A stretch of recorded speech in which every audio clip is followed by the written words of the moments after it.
ఒకసారి నేను చెప్పింది ఇది, ఈ ప్రమాణం చేసిన తర్వాత మనం జాతీయ గీతంతో ముగిస్తాం సార్.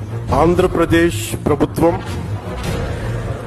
అప్పగించిన పదవిని బాధ్యతాయుతంగా స్వీకరించారు.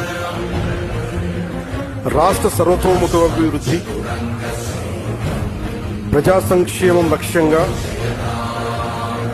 ప్రభుత్వ ఆశయాలకు